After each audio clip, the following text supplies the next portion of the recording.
So, update lang no.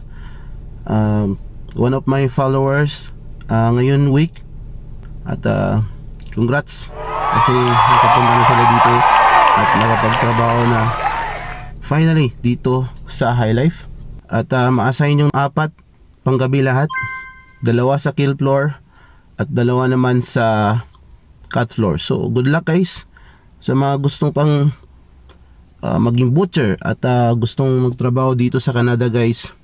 Ang pinakamadali talagang pathway makapunta dito sa Canada aside from international student is ang pagbubutcher. Kaya kung bata ka pa, start mo na magbutcher ngayon.